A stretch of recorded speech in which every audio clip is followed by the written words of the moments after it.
Welcome aboard Imagination Skyway, your guided tour through the worlds of Disney and Imagineering. I'm Matthew Kroll, your host on this panoramic journey, and I'm on a mission to better understand the stories and places we love and the people who bring them to life. If you're listening to this show, there are two things I'm about to mention that are highly probable. One, you probably consider yourself a Disney adult, and two, you probably know my special guest on today's show, AJ Wolfe from Disney Food Blog. This August, AJ is publishing a new book called Disney Adults, Exploring and Falling in Love with a Magical Subculture.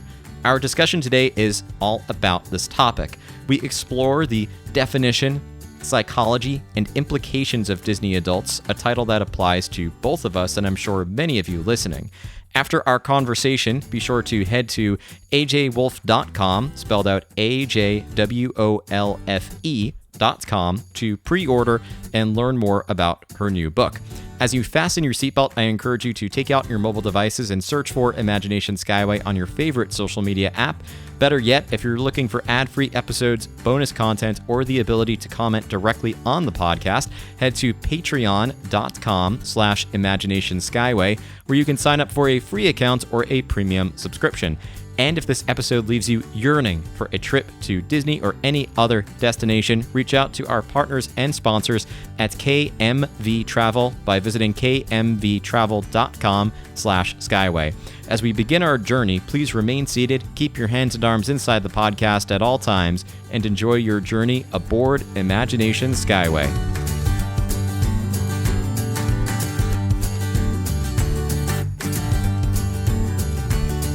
I think if you are listening to this show, you probably define yourself by the title of the book that we are going to be discussing today, which is Disney Adults. And the author of this book is someone that you all know and love, if not from this show, more broadly, definitely from her work on Disney Food Blog. And that is none other than AJ Wolfe. Welcome back to the show, AJ.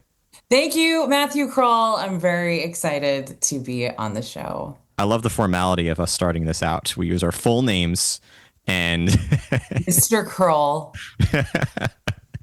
That's please.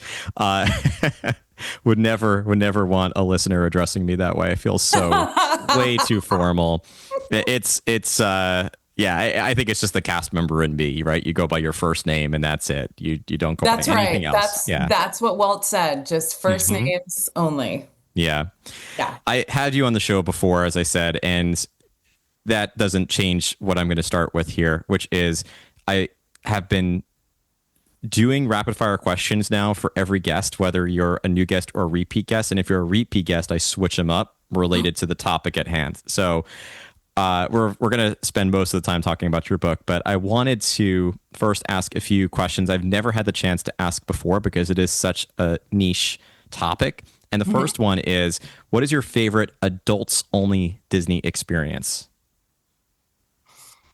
Oh, my goodness. Probably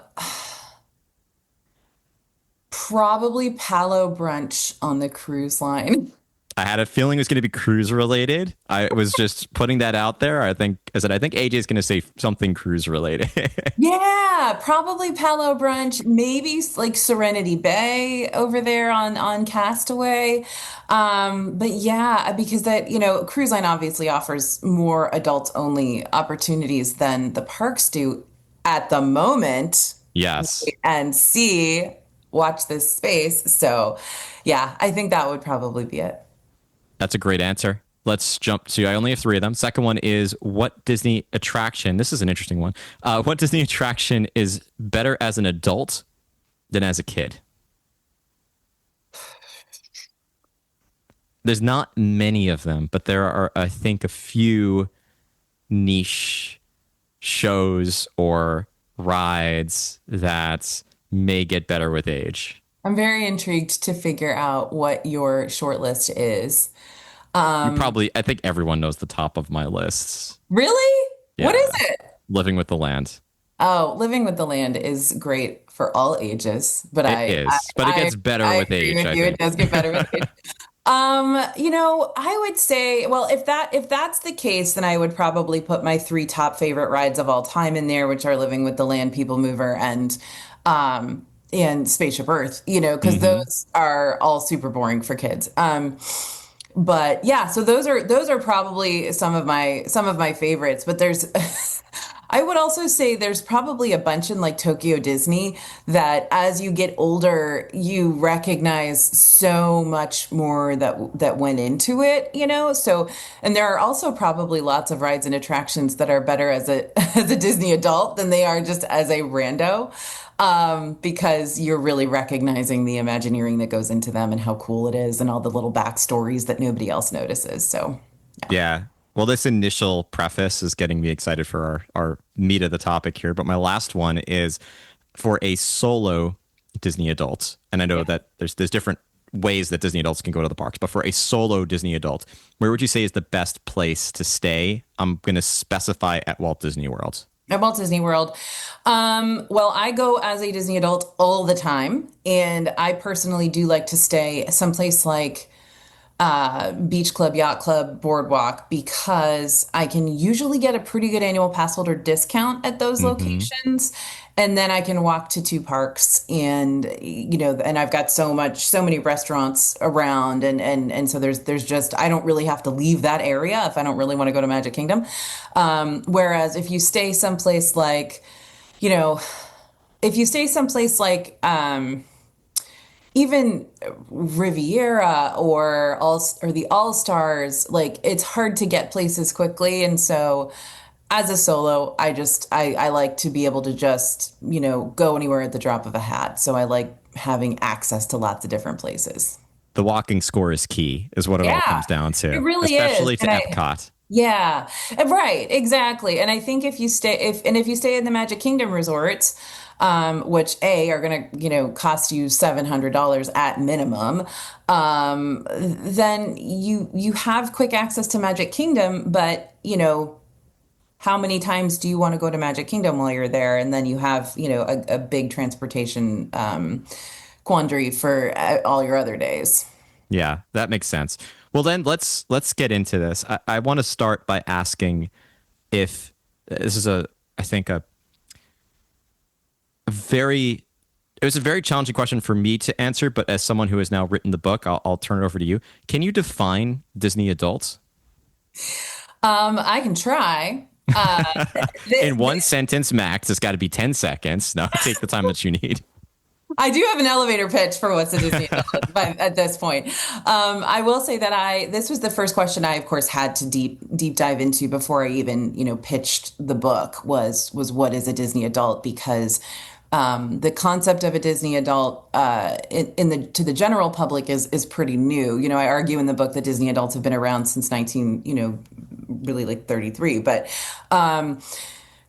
the basically, I would say that a Disney adult is someone who willingly brings Disney into their life regularly, right? So someone who knowingly and willingly chooses Disney over some other opportunity or some other option, and kind of does that on a relatively regular basis.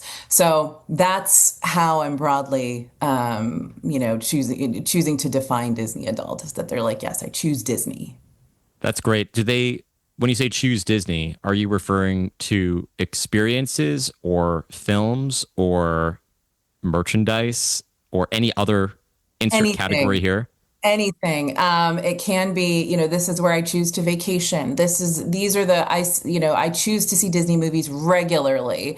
Even if I don't have kids that I'm taking to them. I choose to buy Disney merchandise. I choose to decorate with Disney maybe. And I would say all of those people are Disney adults, but not all Disney adults have all of those things, right? Like you don't, I don't really decorate a whole lot with Disney, but I am absolutely a Disney Parks Disney adult. You know what I mean? So I think that it's if you are choosing Disney regularly anywhere in your life, you're a Disney adult. That makes a lot of sense. This is more of a well, I have so many other sub questions with this, but let's shift to the book first. So, why did you choose to write a book on this subject? So Simon and Schuster reached out to me and said, "We'd love for you to do a book." And um, this was actually something that they suggested. My editor suggested it. She's a huge Disney adult, and she's like, "I think this is something that a lot of people would be interested to figure out." And I immediately was like, of course, this makes perfect sense, but it's also going to be extremely challenging to write because right now the concept of a Disney adult is a powder keg. You know what I mean? I mean, you mention it and people all have their opinions. They immediately have something that rises up that is an extreme opinion one way or the other if they've ever thought about Disney adults. And so, and those opinions and those stereotypes are extremely varied. So this was a huge endeavor to dig into this and do it justice for both Disney adults and for people who are like, what is this? Why do these people exist? You know, the things that are said about Disney adults online are so just abhorrent. And so you're just like, wow, you guys really hate us. And so let's dig into why that is. And so the opportunity to do this book was really, how do I do justice for Disney adults who are going to read this, but also how do I explain us to people who are going to pick up this book and just because they feel like this is a train wreck and I can't look away. How is this book organized? And are there any particular subtopics or motifs that arise in your writing? Yeah, and this was another really difficult thing to do is figure out what are we going to talk about in here because I did not want it to be a defense of Disney adults. I did not want it to just be like, you guys suck and we're awesome. And Like here's why. that's useless to everybody. And so what the book does is dives into a topic that I was very interested in, which is how did we get this way? What does Disney do that makes us get so addicted, for lack of a better word? So there's part of the book that kind of goes into the psychology of Disney adulthood, the psychology of things like, for lack of a better word, cults, things like that you will dedicate so much time and money and bandwidth to. And why do we do that? And what is our what how do we benefit from doing that? So there's a chunk of the book about that. There's a chunk of the book about how do you spot a Disney adult? What are Disney adults? Where I go into the actual stories of a lot of Disney adults that cover, I think, a very good breadth because people don't realize how different this how diverse this subculture is, right? There are people that you would never guess love Disney. There are people who love Disney for completely different reasons than other people. So that's an interest. That's probably my favorite chapter is chapter 3, where we really talk about lots of different stories of Disney adults. Then we go into the whole internet. Why does the internet hate us? What are the core and maybe undercurrent reasons? The reasons that you can't really define except that they are prejudices. And so we talk about that quite a bit and sort of defining that for people. And then we kind of go into the concept of addiction and how Disney can sometimes be an addiction for us. And I do more stories of people, including myself, who have gone through Disney addiction and what that looks like and how you kind of extricate yourself from that if you need to, if it's causing problems in your life. And then I dive into, and this again was totally a selfish thing to do in the book, but I wanted to understand if Disney cares about us. Like if the Walt Disney Company actually pays attention to this massive community of people. And so I kind of give a few case studies and examples of when it seems that, yes, Disney did pay attention to us and our wants, needs, desires, and pushback. So going into that a little bit as well. So there's a lot in this book. It covers so much. And what I will say is that I absolutely love it. You know how sometimes you create something and you look back on it and you're like, oh man, I wish I'd done that differently. I think this is great. This is something I would want to read, which is why I started Disney Food Blog in the first place, is because I wanted it to be there. And so I think this is a very good, it's a great book for Disney adults, but it's also a great book for people who are just curious about who we are and what's going on. There's so much That was a to long dive into answer. here. No, that was such a great response because it opens up so many doors and I have so many questions and so many thoughts. But my overall takeaway is that your approach is so scientific, and that's what I appreciate about this. It It makes is me very very excited to read it. journalistic. Yeah. Yes, I tell you what, when my editor first read the first draft, she gave me what I think probably other writers would think was a negative reaction, but for me it was great. And she goes, "This is edutainment at its finest." And I that was is like, amazing. can't ask for anything more. She knew the terminology and everything. Truly a Disney adult. So that's Absolutely, really absolutely. excellent. Did you find this is we you mentioned this shared psychology, and I've encountered I think multiple examples, and that's probably going to be your response. But did you notice in your research that Disney adults are, I'll say, born or made? Is there a key point of differentiation, I suppose, between those who is there an overwhelming number who went to Disney as kids and continued that experience as adults, or are there also a large number who maybe didn't go until they were in their 30s? That was the first time they had this major exposure to the parks or to the films or to the franchises, and then that became the turning point for them. There's actually a graph in the book about this. Oh, this is I love graphs. I I'm love gonna tracking graphs. Yeah, so again, that's one of the most difficult things about this book is that there's no data anywhere yeah. on Disney adults. Disney doesn't release their demographic data of who's going to the parks, who's watching the movies. That doesn't exist, right? So you kind of have to use what you can. Things like, I used data like Disney adult subscriber, or I'm sorry, Disney Plus subscribers and things like that. And then other third party demographic data.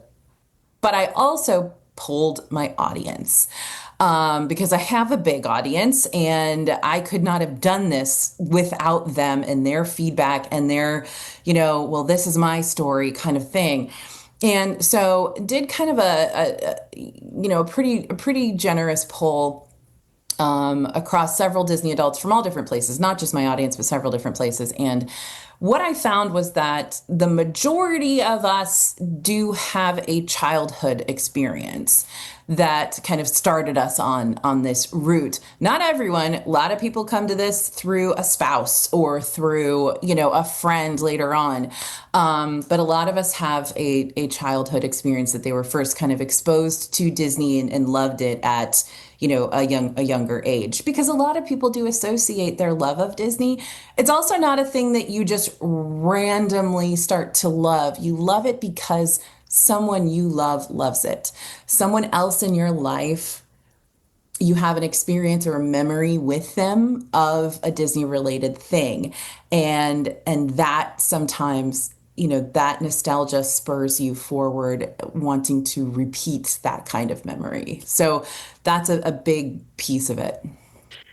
You mentioned spouses, and this was a topic that was presented as an idea for the show maybe 3 years ago, and I still haven't gotten to it, but it's a good question to insert here.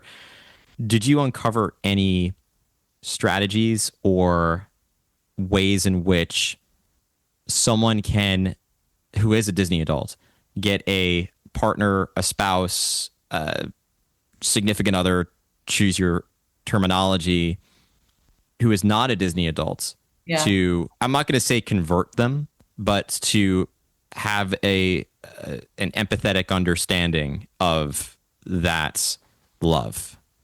I think it varies based on how objectionable your Disney adulthood is. So, I'll use myself as an example. So I'm a parks adult. Like I said, I'm not a merchandise adult. I'm not a merchandise Disney adult. I'm not a decor Disney adult. I'm not a clothing Disney adult. I'm a parks Disney adult. And when I first met my husband, I was deep in my Disney parks addiction.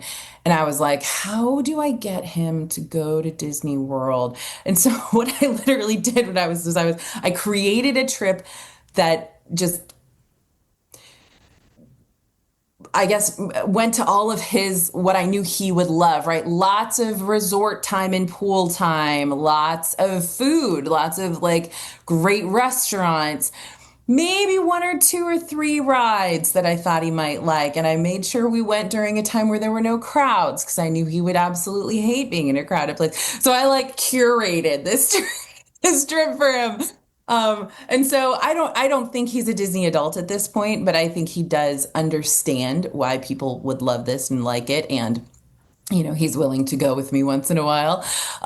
So yeah, so I think you absolutely can, but again, it depends on how obnoxious you are with your Disney adulthood. Like, be cool, like tone it down, and then and then create an experience for them that that they will love. That just happens to be tinged with Disney versus oh, I know that I'm going to take you to all the things I love, and you're going to love them too, because they probably won't. They're a different person. So. Yeah, it's how I approach people who ask me, how do I go to the parks? And I say, well, what are your interests? There's Right. no one size fits all approach. You don't have to follow what the guidebook says. There's so much that's offered at Disney. And you can, to your point, you might not even touch the parks. You might have a resort based stay and enjoy the experience of being immersed in the Disney storytelling without going on rides and attractions and dealing with the crowds and trying to mobile order quick service and just take a relaxing trip. Disney Cruise Line, Aulani, maybe there's a lot of different Lots of options for even different ways to destinations for start it. that. Even just maybe go to Vero Beach, have Hmm. a beach trip. You know what I mean? Like, so there's lots of different ways to it. Disney has definitely given us a lot of opportunities to spend money in a lot of different ways. Yeah, I don't want to get too much into the weeds, but did you notice any overlaps or common traits among Disney adults in terms of, you mentioned the psychology of Disney adults? Well, the psychology of a Disney adult is the psychology of a human. And that's another thing of this that I realized writing this book is that it's actually Disney adulthood, our community is a microcosm of humanity, obviously. The people running towards things that make them feel safe and happy and joyful. People running away from things that scare them or make them fearful or anxious, right? And a lot of people will, the experience that Disney gives you is absolutely curated, absolutely built to be joyful, somewhat predictable. So the only surprises are good surprises. It brings you just a sense of safety for a lot of people. And despite how confusing Disney can be with lightning lanes and mobile order and everything else, it is actually an easy vacation to take compared to trying to figure out the bus system in Rome or what or the going to Russia and after having to figure out the language. You go to Disney and it's relatively easy. It's accessible. It has a lot of options for all different ages. It's got something for everybody, and so it's a relatively clean and easy trip to take. And so I think the psychology of this is well, then we dig into the sensory psychology, right? Disney has created a super sensor paradise where you've got smells, you've got visuals, you've got touch, taste, feel for that has been absolutely primed for you to take those memories away and have it be the best thing you ever experienced. So I loved kind of researching that and talking to former Imagineers about like, how do you guys do it? How do you know this is going to be a hit? And of course, the answer was typical Imagineer, where they're like, well, you just make the best thing and people will like it. And it's like, well, that's, you're not telling me anything. That's not fair. But like, that's just sort of, that's what they say, which is you just make the best thing. And so the bottom line is that Disney hires the best and they don't settle for anything else, which is another, great John Hench tribute is you just can't settle for less. Yeah, there's. I keep as we were talking, I keep forming new questions because it is such an interesting topic and obviously pertains to both of us and Yeah. most of the people listening to the show. So it's just leading me down this rabbit hole. And two things came up, quasi related, but a little unrelated not totally related to each other. You mentioned the concept of cults and how you study a little bit about the nature of cults.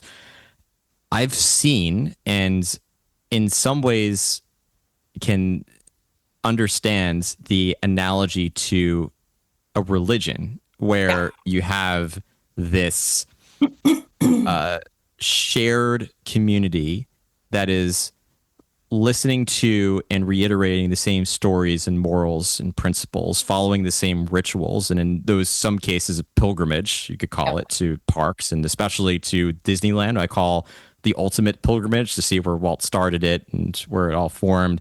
You quote the same passages from rides and attractions, like almost reading scripture. Thank the Phoenicians is like this common idea that comes up. So, do you agree with that overlap? Yeah. Yeah, and I talk about it in the book. I talk about comparing Disney to a religion. I personally have, I used to be a Christian missionary. And so I kind of have that ministry background and that background with that community as well. And so I do compare it quite a bit to religion. The thing I talk about the most when it comes to the comparison to religion is that hierarchy, that inbuilt hierarchy of who is the elder, who is the one who kind of sets this weird achievement ladder that doesn't exist anywhere except within that particular community, right? Like, so you've got this weird achievement ladder of have you been to Club 33? Have you gone, do you have an annual pass? Do you have an annual pass to both parks? Have you been to Tokyo? All of these things that give you status in this community, which is just fascinating to me from a psychological perspective. And so, yeah, the comparison to religion is absolutely there because religion is a community. Religion is at its core, like you said, a community with rituals and behaviors and in like rules inside that don't apply anywhere else. And so that is absolutely how communities are created, and that happens also if your book club has that. You know what I mean? And so it's very cool to kind of look at what the Disney adult rules are in the hierarchy and who gets to be important and who doesn't in this particular space. That's all fascinating. I How, know. I It's mean, very dangerous too. It's very dangerous. It's very hard to write that without, offending anybody. But yeah. my job was just to look at this journalistically and be like, this is what is happening. You can draw any conclusions you want about it. And you have credibility being on the inside. I think it's one thing having someone who is not in that category write about it, and that could be deemed offensive, and you Right. don't understand the psychology of who I am and what matters to me. But no one can say that about you, AJ. So I, Right. I've been as here for a long time. you're high up in that hierarchy, as I you, understood the hierarchy as it existed back in 1999, 1998 yeah, on Diz boards, on the message boards, and people are like, "Oh, this is all brand new," and it's like, "No, it's not. it's This very has been old. here. We've been listing the hotels we've stayed in our little bio in message boards for 20 years, you guys. Like this is not new." No, not at all. Talking about I guess the last danger side of it, because you also mentioned addiction. How do you know if you have a Disney addiction? Yeah. Talked to some great psychologists about this, including Michael Burson, who considers himself a nerd. He calls himself a nerd therapist. He mostly works with, he's also a huge Disney adult and a huge cosplayer, like an award-winning cosplayer.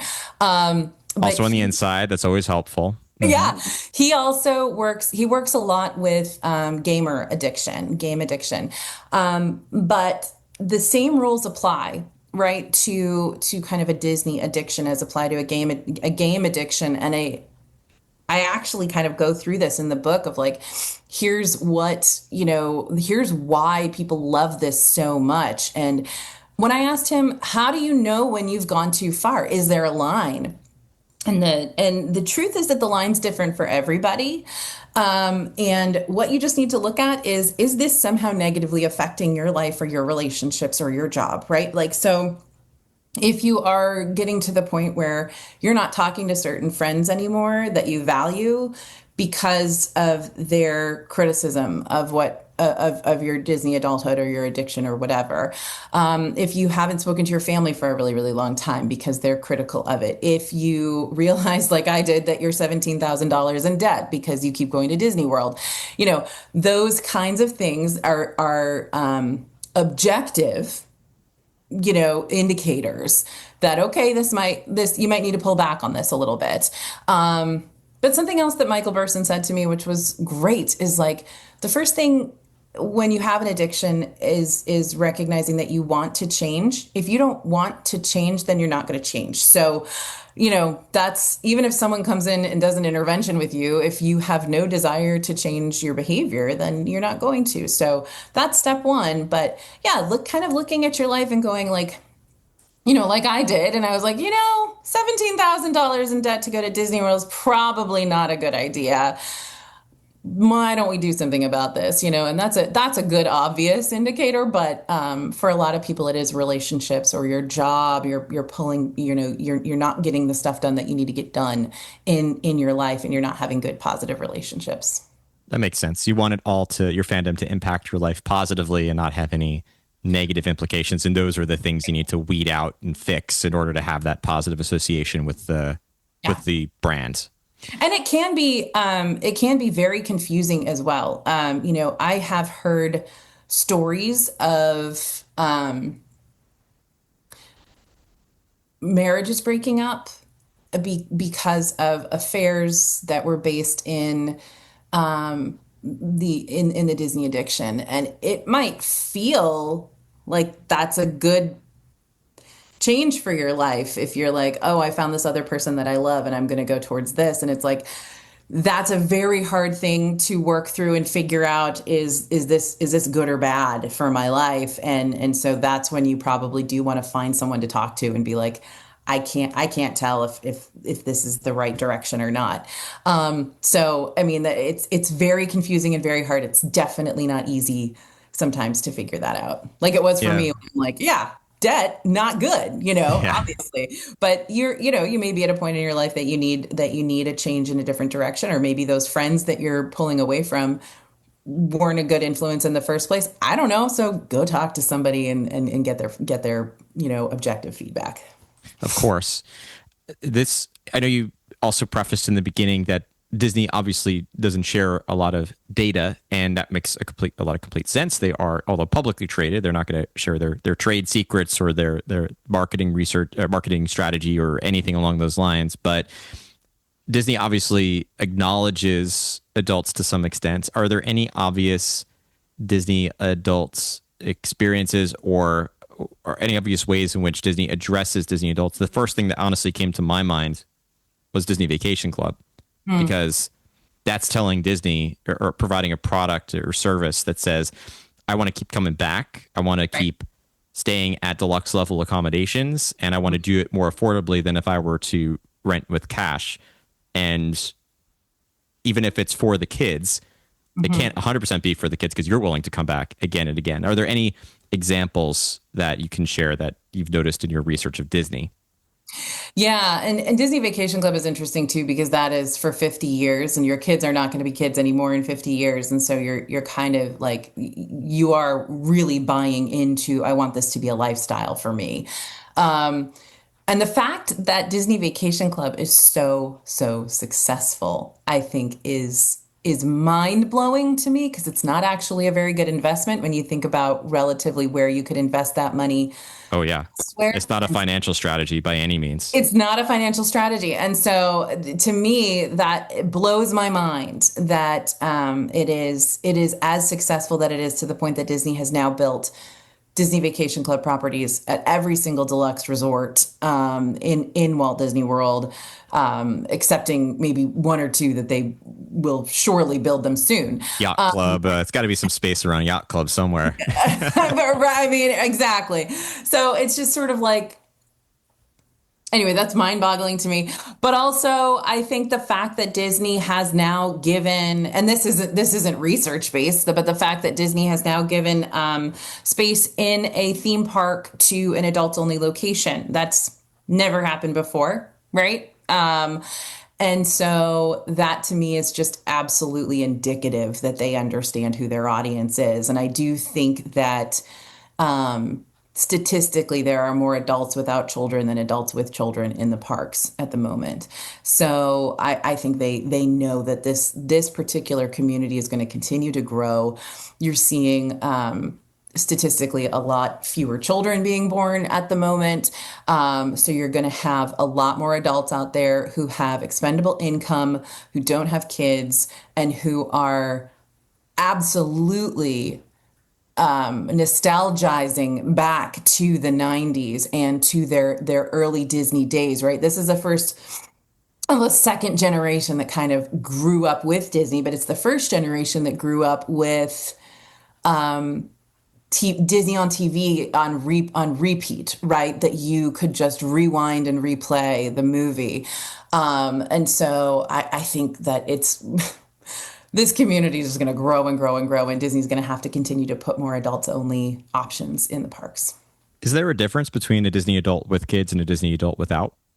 I don't think so. My kind of definition is you're a Disney adult if you would do this whether or not you had kids. If you would choose Disney whether or not you had kids.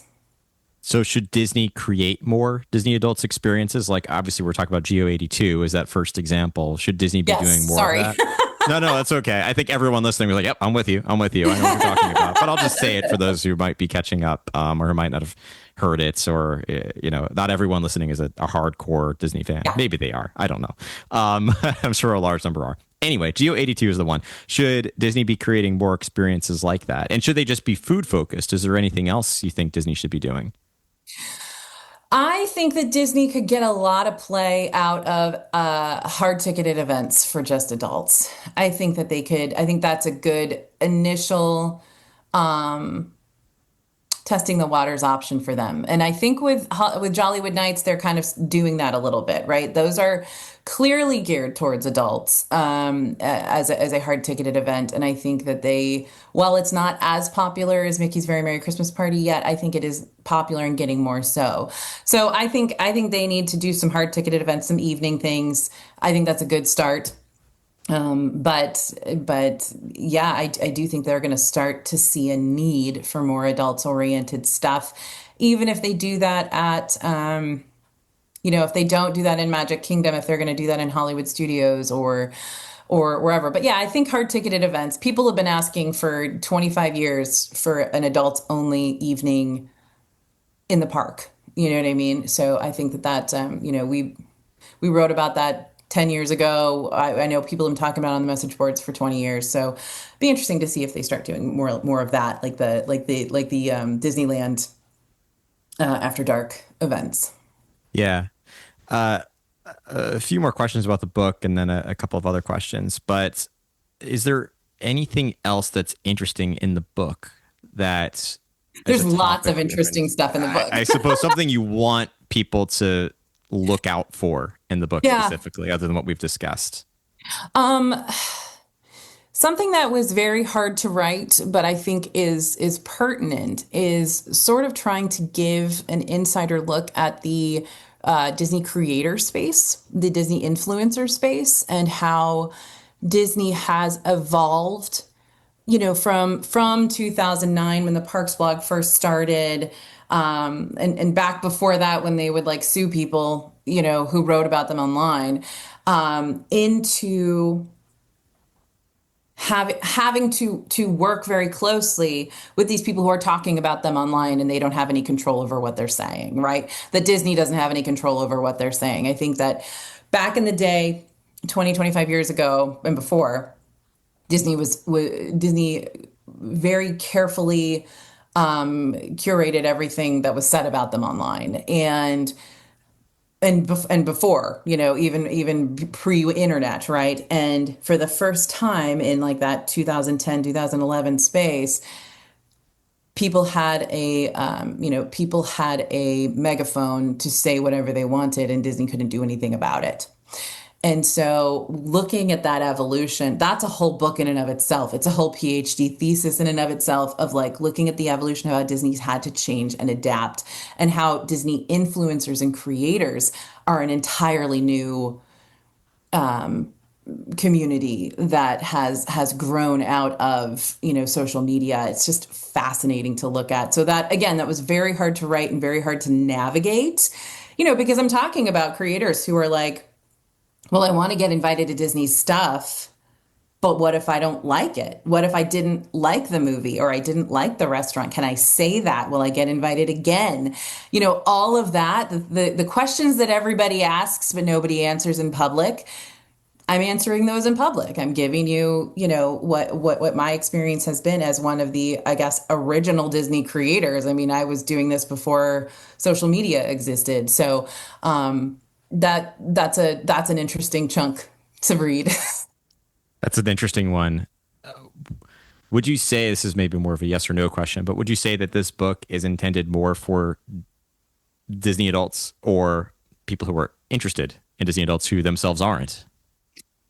It is intended for both. When I pitched this book to Simon and Schuster, I literally said, I had to give them an audience. Like, this is who the audience is. And number one is Disney adults, people who are part of this community and are interested in reading more about it.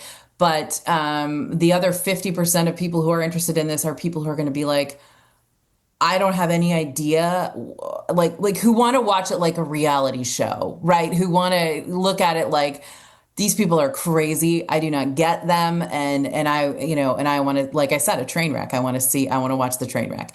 So I think it's literally equally split between these two. And that's why I wanted to write the book for both of them.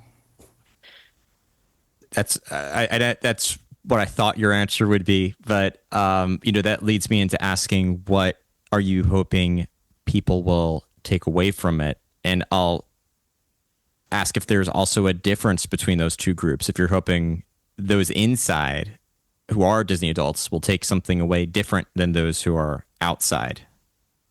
I think they absolutely will take different things away, because, in the same way that I just thought of a great metaphor. So this is riding a Disney ride. People are going to take a lot of different things away from it, right? The people who are Disney fans who are riding Mickey and Minnie's Runaway Railway are going to see all of the great movie ride stuff. They're going to see the name of the Imagineer, on the billboard there or whatever, on the storefront or whatever. They're going to see that stuff, and that's going to mean something special to them. Whereas the folks who are just riding it, who don't know any of that history or background or lore, are just going to love the ride, and they're going to be like, this is cool and fun, and I learned something, and this is interesting. You know what I mean? So I think people are definitely going to take different things away from it based on how they approach it. But what I hope people take away from it is an understanding of how absolutely massive this community is, how diverse this community is, how stigmatized we are, and why. Because, like I said, there are a lot of prejudices that apply, that are undercurrents of humanity in general, prejudices that humanity has in general, but also how powerful this community is. Disney is a huge company. Disney owns everything, and they can do pretty much anything they want. And the fact that they are now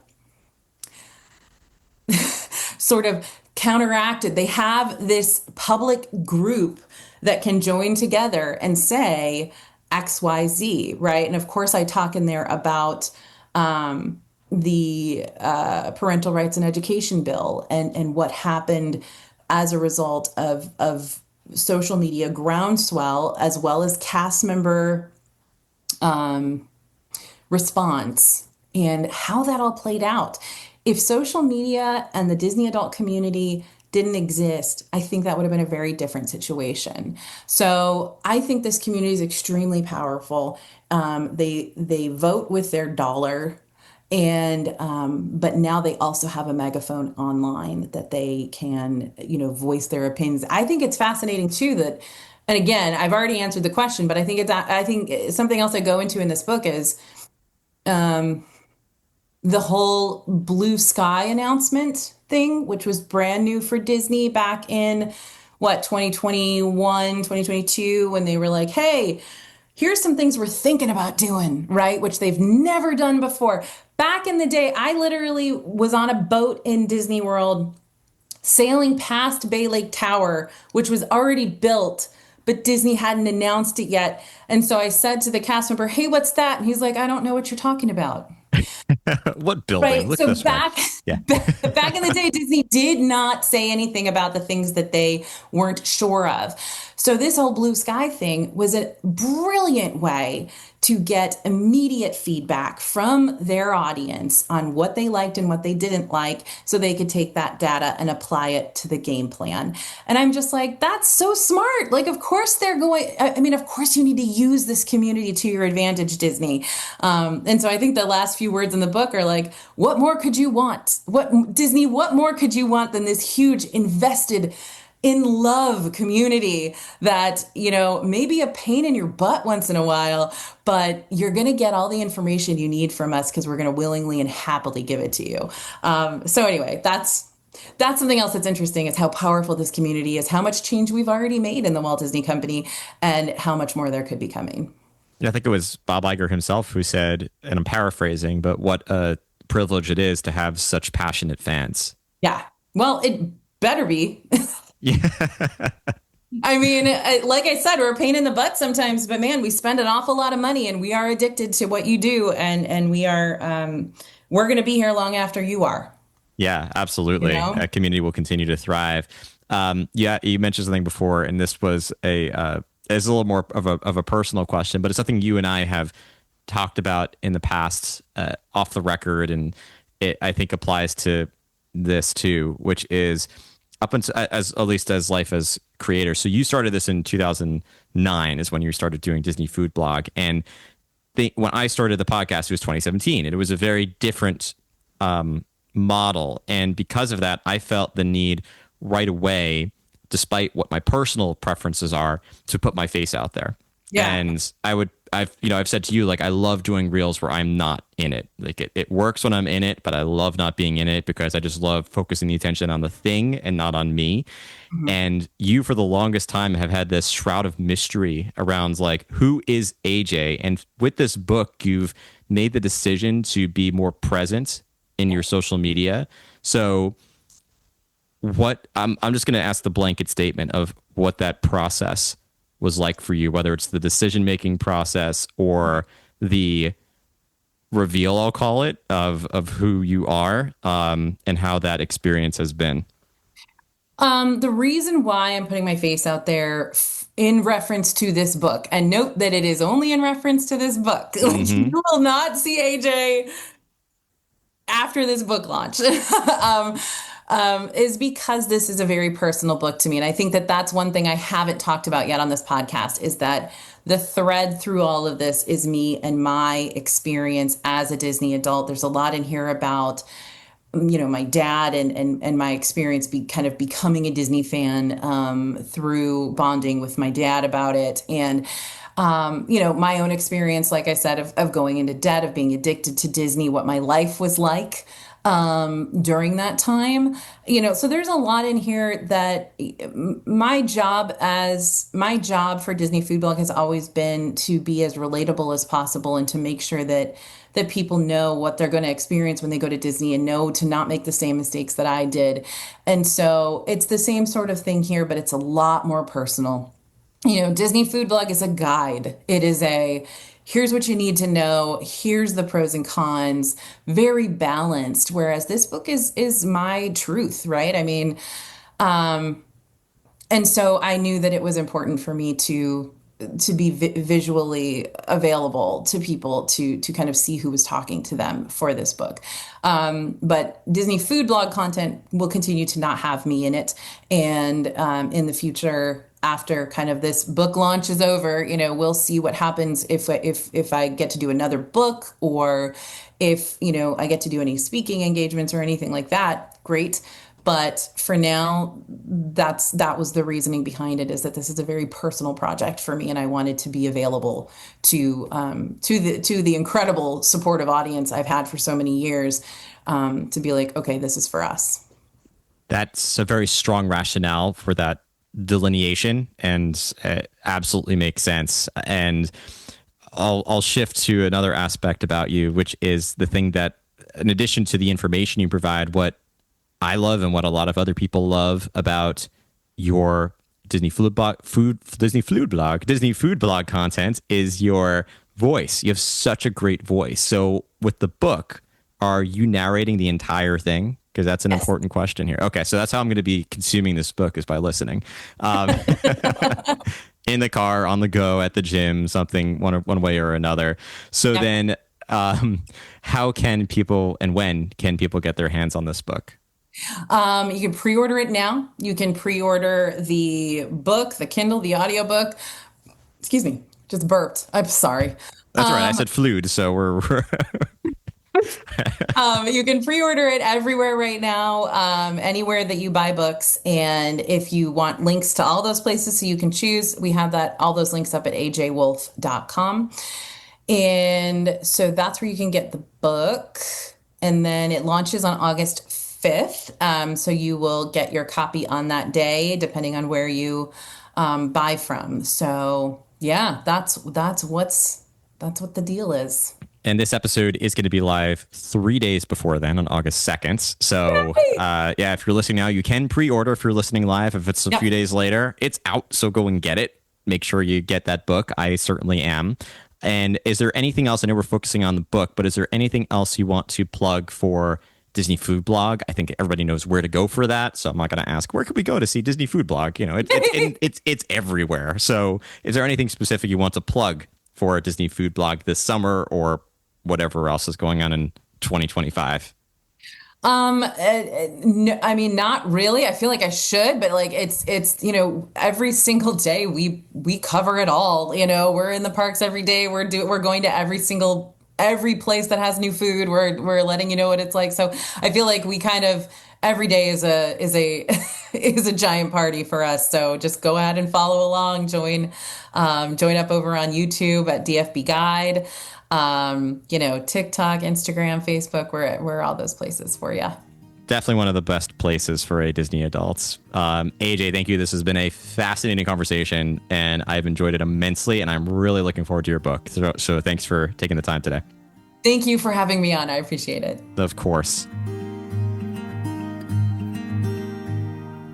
Welcome back to Imagination Central. Before you exit this episode, remember to follow Imagination Skyway on social media and share the show with anyone who might enjoy listening to our program. For ad-free episodes and bonus content, create a free account or sign up for a premium subscription at patreon.com/imaginationskyway. When you're ready for your next vacation, remember that listeners of Imagination Skyway can get rewarded for booking a trip to Disney in 2025 through KMV Travel. Simply fill out the form at kmvtravel.com/skyway and make sure that you select Imagination Skyway under the How Did You Hear About Us question to be eligible for a special gift from the team. Terms and conditions apply.